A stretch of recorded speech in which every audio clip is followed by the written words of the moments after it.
Bolje sutra, emisija za osobe s invaliditetom. Bolje sutra.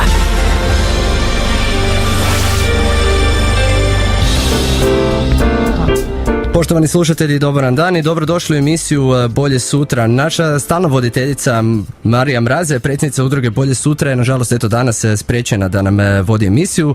Preuzet ću vođenje emisije ja, Sandrino Sabolić, a današnja tema će nam biti kada ne znači ne. Više o tome reći će nam i predsjednica udruge HERA Križevci, gospođa Marina Švagelj-Jažić. Za početak, dobar dan i dobrodošli u emisiju Bolje sutra.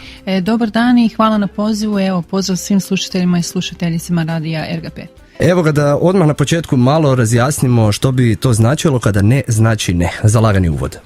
Pa evo, s obzirom da je HERA organizacija koja se bavi pružanjem podrške, pomoći i dakle i zaštite žrtava nasilja, dakle bilo koje vrste, dakle stoga nekako bi upravo trebalo biti jasno što znači ne.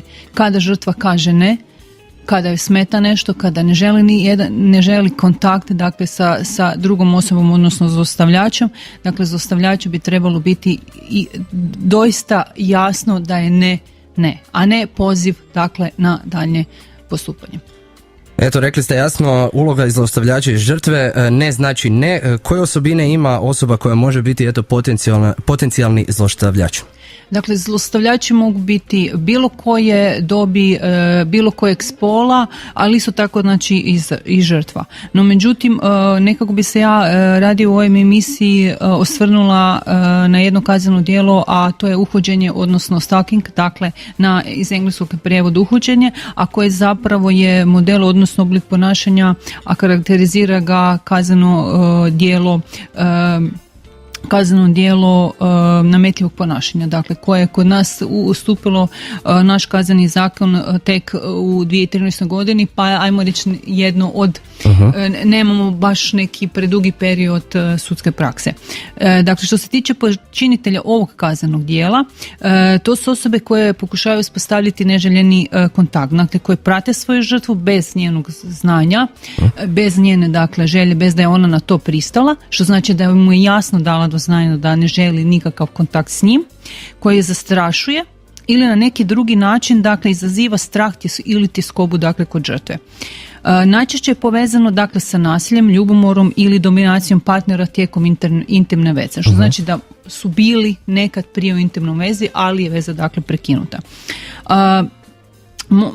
Često osjećaji mogu biti vrlo smiješani, što znači da isto vrijeme postoji obsesivna želja, ali i mržnja i ljutnja naspram dakle žrtve. Mogu se s jedne strane biti vrlo šarmantni, znači umiliti se na neki način, znači obasipati osobu lijepim riječima, što na početku može biti jako privlačno, sve ne bili dobili ono što žele, no vrlo brzo pokažu zapravo svoju agresivnost, ljutnju i prijete nasiljem da dobije ono što žele i kako oni to žele. Oko 75% slučajeva dakle proganjanja, progonitelj je najčešće muškarac, žrtva je žena. U ostalih 25% slučajeva pojavljuju se dakle sve kombinacije, što znači da žena može biti i počinitelj i žrtva, isto tako dakle i muškarac. Česte su značajke socijalna nekompetencija, dakle izolacija i usamljenost, ali i patološki narcizam i agresivnost, što znači da oni previše pažnje posvećuju sebi i svojim potrebama na neki način. Proganjanje je osobni problem progonitelja i to je ono što treba istaknuti, što znači da žrtva nije kriva. Progonitelj može biti netko s kim žrtva je bila prije u nekom dakle odnosu, netko koga žrtva površno poznaje ili čak netko koga uopće ne poznaje. Iako su to malo rijeđi slučajevi da dakle počinitelj nasumce baš izabire žrtvu, najčešće su to dakle upravo poznati počinitelji, da li iz nekog radnog ili privatnog dakle privatnog, kako bih rekla, okoliša, ali uglavnom žrtve često poznaju svoje počinitelje. Evo pa koji bi bili neki jasni pokazatelji, sad smo rekli o nekim emocionalnim pokazateljima, koji bi bili nekim možda fizičkim pokazateljima, da li rekli smo zlostavljači posjećuju često mjesta gdje ta osoba, žrtva zalazi, da li ju prate, na koji način se to manifestira? Upravo tako, znači nametljivo ponašanje manifestiralo se na brojne načine, jedan od toga je upravo taj da počinitelj prati svoju žrtvu. Često se pojavljaju na njenim omiljenim mjestima. Da li je to radno mjesto, znači da li je to, ne znam, put do škole, put do fakulteta, na nekom omiljenom kafiću, parku ili na nekim javnim prostorima, dakle ovisno o tome što točno zna gdje i kada će se ona na neki način pojaviti. Isto tako, dakle, prati i osobe iz njenog bližog okoliša. Znači, s kime se druži ili članove obitelji? Tako je, prati članove obitelji ili prijatelje, njemu je dosta važno kako i na koji način on ili ona provodi slobodno vrijeme. Evo i opasnosti kako nosi tehnologija. Oprostite ako ste željeli još nešto reći, ali ovo je isto velik problem kod maloljetnih osoba. Društvene mreže. Koliko su opasne društvene mreže? Upravo sam dakle to htjela spomenuti. Što znači, upravo mi živimo u takvom nekakvom atomskom dobu, društvene mreže trenutno su nam neizbježne svima, bilo da je vezano uz posao ili nekakav privatni život. Jedna od načina je upravo to da, dakle, počinitelj šalje poruke ili mobitelom ili preko društvenih mreža, znači naziva telefonom, ostavlja poklone, pisma, šalje e-mailove ili ulazi, znači ulogira se u neke, ako imamo neke račune ili profile, ulogira se, šalje neke neželjene poruke bliskim osobama kao da je on ili ona to poslala, mota se oko kuće, radnog mjesta ili ostalo. Osobe pažljivo trebaju čuvati svoje, dakle žrtva treba pažljivo čuvati svoje lozinke za pristup svojim računima ili profilima kako ne bi bili hakirani. Dakle, osobe koje saznaju korisničko ime ili lozinku, znači mogu potpunosti izmijeniti taj naš profil ili sadržaj, dakle na društvenim mrežama, mogu pisati neke laži, znači stavljati neke slike kompromitirajućeg sadržaja, ili s mailom, dakle, mogu drugim osobama slati neke ružne poruke kao tvoje, ajmo reći tvoje ime ili slično. Uh-huh. Što znači da moramo dobro provjeriti postavke privatnosti na svojim profilima i razmisliti o tome kome ćemo i dakle koliko učiniti dostupne neke svoje podatke ili objave, što je nažalost u današnje vrijeme vrlo teško, jer svi volimo biti prisutni negdje, pa tako dakle i na društvenim mrežama, ali je jako bitno dakle da znamo do koje granice ćemo otići, da znamo možemo li i koliko dakle vjerovati drugima, a isto tako da neke svoje osobne stvari ili dakle privatne, ajmo reći, stvari povjeravamo samo doista osobama i dakle dijelimo ih doista samo sa osobom koje doista imamo na neki način povjerenja. Stoga treba jako biti oprezan, pogotovo dakle ukoliko su dakle osobe u nekim bliskim vezama, koliko ćemo dati pristup toj drugoj dakle osobi, pristup našem profilu ili nekim našim web stranicama ili ostalo ukoliko ga dakle osoba odnosno žrtva posjeduje. Evo da vas upitam samo, da li se mogu te neke neprimjerene poruke, bilo to pisane ili slike, bilo to na društvenim mrežama ili u SMS-u, MMS-u, koristiti kao neka vrsta dokaza o zlostavljanju? Mogu i one se trebaju sačuvati. Dakle, vrlo je važno dakle, da svaku poruku, svaki SMS, svaku e-mail poruku sačuvamo. A ako ćemo e-mail zbrisati, bitno da smo ga negdje sprintali ili na neki bilo koji način sačuvali, jer on zapravo može biti dokaz u sudskom postupku. Proganjanje žrtve je vrlo ozbiljan problem i to stvarno treba tako shvatiti, koji može prerasti u fizičko nasilje, a u najgorem slučaju dakle i ono najteže kazneno djelo, a to je ubojstvo, odnosno smrt na neki način žrtve. Kao što sam rekla, na izgled može izgledati vrlo bezazleno, znači ako vam netko stavi buket ispred vrata ili vam pošalje neko pismo, neku ljubavnu izjavu vam ostavi na telefonskoj sekretarici ili vam šalje prekrasne poruke, to može izgledati i na početku vam može laskati, a pogotovo ako je riječ o nekom nepoznatom udvaraču. ali ako žrtva ima posla s otprije nepoznatom osobom i zna dakle o kome je riječ, cijela situacija zapravo može kasnije prerasti u nešto što može biti slično noćnoj mori, jer ostavljenom partneru i partnerici nije lako prihvatiti prekid veze. Pa oni pribjegavaju nagovaranju na pomirenje i još jedan pokušaj spašavanja ljubavne veze, ali kad više nema šansi za obnavljanje veze, dakle uhoditelji ili stalkeri u većini slučajeva počinju psihičku torturu koja može potrajati godinama. Isto tako je važno istaknuti da žrtva nije kriva za proganjanje jer ga ničim nije izazvala. Posebice ako je počinitelju jasno dala do znanja da ne želi ostvariti kontakt s njim.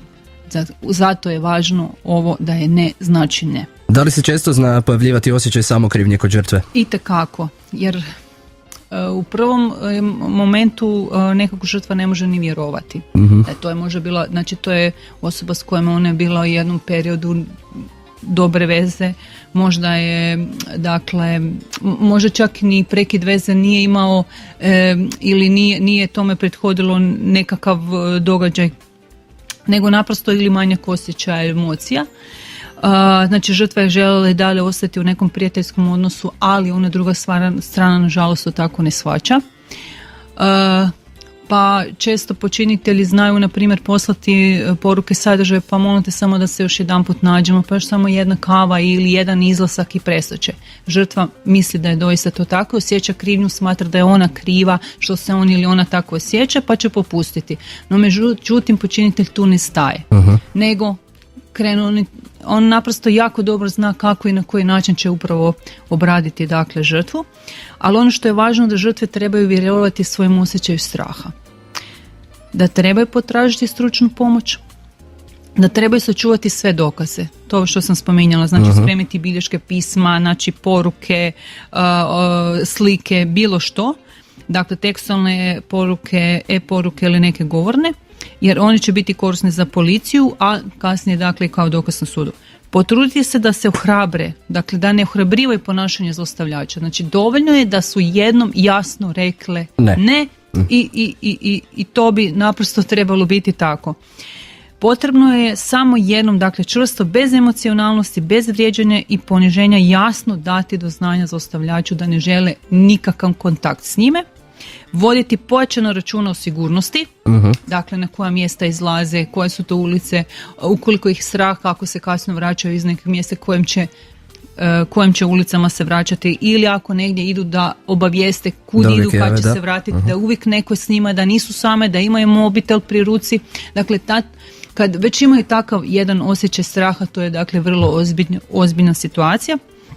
Potražiti podršku bližnjeg i ne trebaju se sramiti i osjećati krivnju, iako dosta zna vremena proći prije nego što nekome zapravo kažu, pa to su čak i bliske osobe, dakle bilo roditelji, prijatelji, prijateljice, braća, sestre ili ostalo, i svakako bi izbjegavati znači upravo to pogrešno razmišljanje da dakle on se možda može promijeniti ili možda to je krivo, bila njena kriva odluka, pa možda da pokušaju ponovo ili ostalo.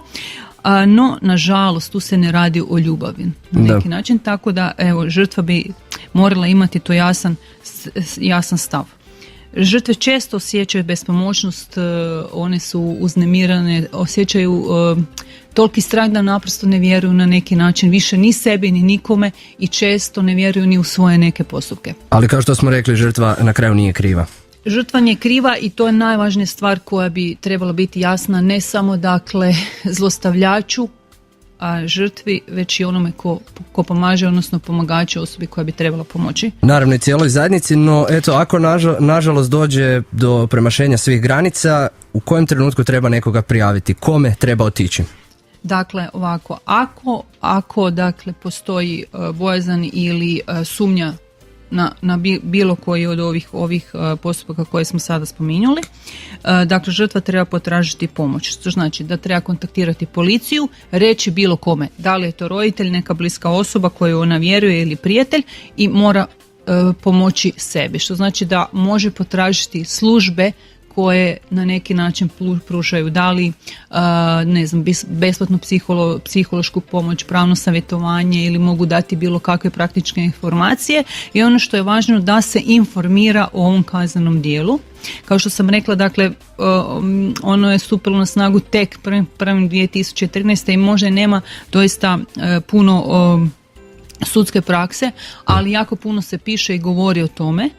Tako da žrtva može naći načine i oblike i na koji način se dakle zaštititi. A ukoliko pak dakle osobe poznaju nekoga ko se nalazi u takvoj situaciji, bitno je dakle potaknuti nju ili njega da potraži dakle pomoć, da budemo dobar slušatelj i da damo podršku. Znači da ne osuđujemo u nijednom momentu, da pitamo kako možemo pomoći i da ta osoba zna da smo mi tu uvijek za nju.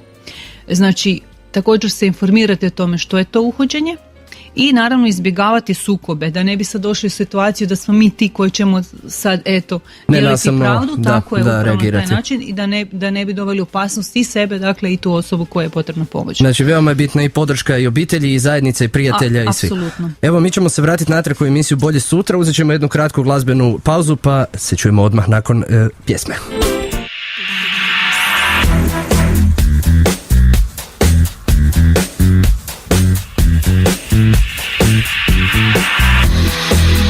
It's funny how I find myself in love with you.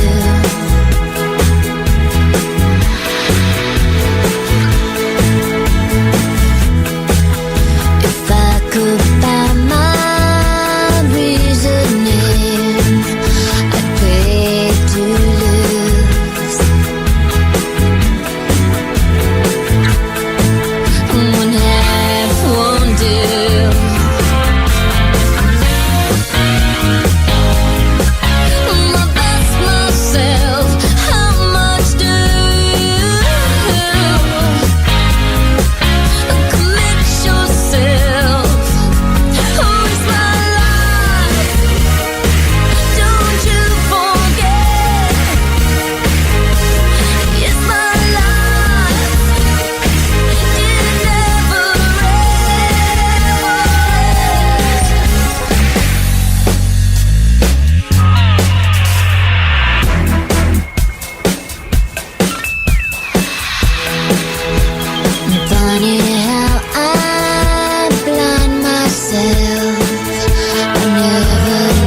Bolje sutra, emisija za osobe s invaliditetom.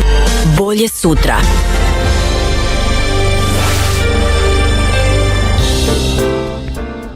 Dobar vam dan ponovo u emisiji Bolje sutra. S vama je dalje voditelj ovaj tjedan Sandrino Zabolić. Naša današnja tema je dalje kada ne znači ne i pričamo s predsjednicom udruge Hera Križevci Marinom Švagelj-Jažić.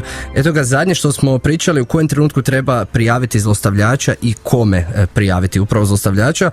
No druga je tu strana, to su službene osobe koje pristupaju evo nekom eventualnom slučaju, pa kakva su često ponašanja tih službenih osoba? Da li su dovoljno educirane?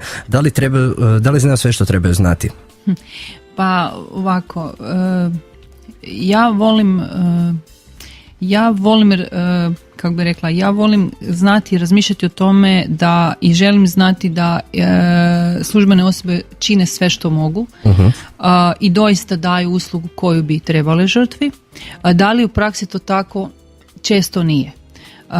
Mi evo imamo takve iskustva sa našim korisnicama ili korisnicima da često nisu zadovoljne sa službenim osobama, odnosno sa načinom na kojim su sa njima razgovarale, da dovoljno pažnje ne pristupaju, ne pridaju dakle osjećajima žrtve i onome što i kako je ta žrtva to proživjela. Da često se možda postavljaju pitanja koja nisu ugodna za samu žrtvu, jer mora se voditi računa da žrtva to proživjela, kad mora razgovarati i pričati o tome ponovo sve to isto proživljava i tako nekoliko puta. Dakle, nekoliko službenih osobama i različitim institucijama ona će pričati svoju priču i svaki puta će proživljavati istu traumu, dakle, koju je proživjela ili doživjela. Tako da prema žrtvama treba biti doista suosjećajan, odnosno pokazati dosta empatije, a često dakle žrtve također nemaju mogućnosti da razgovaraju sa službenim osobama koje možda su baš educirane za taj specifični slučaj, odnosno problem. To je opet problem, odnosno nedostatak našeg sustava koji ne osigura dovoljne edukacije ili obrazovanja dakle za službene osobe koje rade sa osobom sa žrtvama, ali opet s druge strane ja sam stvarno sigurna da službene osobe čine sve kako bi mogle, kako bi, odnosno možda nemaju dobar taj pristup, nema dovoljno tih mekih vještina u razgovoru dakle sa žrtvom, ali sam sigurna da čine sve kako bi dakle upravo dobile one informacije o kaznenom djelu i kako bi ga na neki način okarakterizirale kaznenim djelom i napravile da bi ta prijava doista mogla ići prema državnom odvjetništvu pa i kasnije dakle da bi sudski postupak imao nekakvu svrhu, odnosno da bi počinitelj dobio i određenu kaznu za sve to skupa, ali s druge strane žrtve ne trebaju i ne moraju razumjeti službenu osobu i ne moraju govoriti tim jezikom, naprosto. Stoga, dakle, tu postoje neka pitanja koja se možda žrtvama postavljaju, a da se bi možda mogli i na neki drugi način. Jedno od tih pitanja je pitanje zašto. Često se žrtvama postavlja pa zašto ste tamo išli, zašto ste bili tako obučeni ili zašto ste to rekli, zašto ste tek sad prijavili. Naravno da se čini kod je žrtva na ispitivanju. Upravo tako je, znači žrtve to doživljavaju kao nekakav osoban napad, dakle napad na njih, a i samo to pitanje zašto, pa čeka, ako ga postavite nekom malom djetetu i imate on će se odmah braniti i reći ne, ja to nisam. Tako je upravo dakle i to. Iako je dakle pitanje zašto jedno od zlatnih pitanja kriminalistike da bi se utvrdile sve činjenice, ono se na neki način mora postavljati, ali evo ja bih voljela da se postavlja na neki drugi način. Ima sigurno i drugih oblika i pristupa da bi se dobila ona informacija koja bi se trebala, dakle koja će pomoći. Da, za to je potrebna edukacija kao što ste rekli. Tako je, za to je potrebna edukacija i naravno jako puno i empatije, dakle i suosjećanja, dakle jedan vrlo neki meki emocionalan pristup u radu sa žrtvom. Pa dobro, onda koju konkretnu pomoć može dobiti žrtva nasilja? Ukoliko se javi, što može očekivati? Da, žrtva bilo kojeg oblika nasilja, dakle, bitno je dakle da prijavi nasilje najbolje odmah. No, često se znači ne događa ni nasilje se ne prijavljuje odmah, tek protekom nekog određenog vremena. Dakle, i to nije nužno vezano uz jednu vrstu nasilja zapravo, nego dakle bilo koja vrsta nasilja, da li se to radi o obiteljskom nasilju, dakle o nasilju putem, evo sad smo spominjali dakle uhođenje ili stalking, da li je to neko druga vrsta uznemiravanja. Često za žrtve zbog toga što ni ne znaju da je to neki od oblika nasilja ga ne prijavljaju, zbog srama, strahnja, krivnje i ostaloga, ali ono što je važno, dakle da nasilje je potrebno prijaviti. A ukoliko ga prijaveš, koju pomoć mogu dobiti? Tako je, dobit će dakle službena osoba, da li je, ovisno o tome kome ju je najprije prijavila, mora tu osobu saslušati, napraviti službenu bilješku, proslijediti u tu državnom odvjetništvu koje će dakle odlučiti da li to kazneno djelo ima zapravo elemente kaznenoga djela, ali isto tako može se obratiti i nama, dakle udrugu HERA, gdje može dobiti praktičke informacije o svojim pravima, psihološku pomoć, odnosno podršku i pravno savjetovanje. Da li će ta osoba, ukoliko se javi vama ili policiji, biti u tom vremenu dok se odlučuje da li je došlo i do zlostavljanja ili nije, biti zaštićena na neki način? A ukoliko nema otići k nekom članu obitelji ili negdje? Da, postoje dakle mjere koje i mjere koje, sigurnosne mjere koje i policija treba poduzeti, naprosto i mora, ovisno o kakvoj vrsti kaznenog djela se radi i dakle o kojoj vrsti, odnosno koliko je to štetno, odnosno postoji li i u kojim okolnostima strah za samu žrtvu, odnosno strah za njezin život ili tijelo ili nje ili negdje bliske osobe. Koje su kaznene odredbe što se tiče zlostavljača ukoliko im se dokaže krivnja? Dakle, u Hrvatskoj nametljivo ponašanje je relativno novo kazneno djelo, to sam već spomenula. Za nametljivo ponašanje u što spada i uhođenje, u Hrvatskoj kazna zatvora do 3 godine. Međutim, i to prema članku 140 Kaznenog zakona, dakle postoji obično i kvalificirano, što znači da je nametljivo ponašanje čini onaj tko ustrajno i kroz dulje vrijeme prati ili uhodi drugu osobu ili s njom uspostavili, nastoji uspostaviti neželjeni kontakt ili na drugi način zastrašuje i time kod nje izazove tjeskobu, strah za njenu sigurnost ili sigurnost njoj bliske osobe. Djelo će biti kvalificirano, dakle teži oblik, ako je to kazneno djelo počinjeno u odnosu na sadašnjeg ili bivšeg partnera, bračnog, izvanbračnog ili istospolnog partnera, odnosno osobu s kojom je počinitelj bio u intimnoj vezi ili prema djetetu. I znači progoni se po prijedlogu, a ukoliko se radi o maloljetnoj osobi, tada po službenoj dužnosti. Evo ga, sami ste rekli da je potrebno neko dulje vrijeme. Ukoliko se ne radi o nekom konkretnom neprimjerenom sadržaju, osoba ne može od prve, kako ste rekli, najbolje odmah reagirati, prijaviti nekoga da ju prati, jer ako se sretnu 2 puta, to realno nije praćenje, nego moguća samo slučajnost. Pa da, moglo bi se reći, ali ono što je važno, dakle, da žrtva osjeća strah i da je doista strah, znači da li za nju samu ili za nekog njoj bliskog člana, to je važno za kvalifikaciju ovog kaznenog djela. Jasno je da nitko možda neće prijaviti odmah, jer neće to shvaćati naravno niti ozbiljno, no međutim, dakle, kako uhoditelji ne odustaju, nego šalju nekoliko poruka, poziva i na neke druge načine, dakle, napadaju, ja bih rekla, žrtvu, tako da se to pretvori u jedan duži period. I žrtve vrlo rijetko prijaviju nakon nekog kratkog vremena, već protekne godina, 2, pa i malo više. Evo ga, mi smo nažalost na knap s vremenom, pa da još nabrojimo, jer ima još nekih kategorizacija što se tiče zlostavljanja osim ovog uhođenja. Naravno da želite, mi bi mogli za svaku vrstu kaznenog, za svaku vrstu dakle nasilničkog ponašanja napraviti jednu od emisija, dakle da sada ne spominjemo od nasilničkog ponašanja, dakle od u obitelji, prijetnja i ostaloga. Da. Držimo se mi teme stalking ili uhođenje. Eto, za sam kraj emisije, koliko bi vremena bilo potrebno da se žrtva neka oporavi od zlostavljanja, možemo reći o stalkingu ili uhođenju, ukoliko je trajalo nekih godinu dana ili okvirno tako, jer imate možda već i neke vi empirijske podatke? Pa zapravo ne postoji nekakva definicija oporavka. To sve ovisi o samoj žrtvi, odnosno njenom karakteru. Često se dakle žrtve ili slome prije ili kasnije. Znači to samo ovisi o tome koliko je dakle žrtva jaka. Neke žrtve će to trpjeti kraće, neke malo duže, tako je nažalost i oporavak. Ali oporavak može proteći nekoliko godina dok se žrtva apsolutno potpuno na neki način oporavi, jer onaj osjećaj straha ostaje za uvijek. Dakle, bez obzira ukoliko dakle i počinitelj bude kažnjen ili dakle zabrani mu se prilazak na ili odsluži svoju kaznu zatvora, no međutim taj strah od počinitelja i dalje na neki način ostaje, bez obzira što je eto on na neki način udaljen i što neki događaj u njenoj bližoj okolini može nju podsjećati vječno, ja bih rekla na to. Da, evo to svakako treba oporavak. Evo samo zadnje pitanje za kraj, mi smo malo i premašili vrijeme, ali nema veze ako možemo nekome pomoći ovim razgovorom.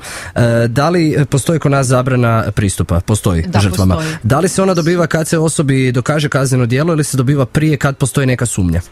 Dakle, policija može odmah ukoliko se utvrdi, ako žrtva kaže da se boji sad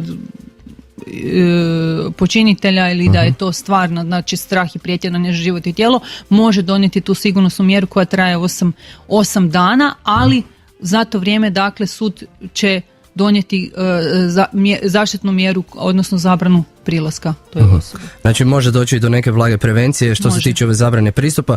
S nama je bila danas Marina Švagelj-Jažić, predsjednica udruge Hera Križevci. Ja vam se zahvaljujem na ovom razgovoru. Naravno, da rezimiramo ukratko, nemojte se ustručavati i zvati ukoliko ste žrtva, tražiti pomoć obitelji i prijatelja, naravno policije, ali i kod vas, kod vaše udruge. Tako je. Eto, ja vam se još jednom zahvaljujem na gostovanju. Hvala i vama. Emisiju je vodio i tehnički realizirao Sandrino Sabolić, a uredila Marija Mraz. Ostanite dalje uz 941. Bolje sutra. Emisija za osobe s invaliditetom. Bolje sutra.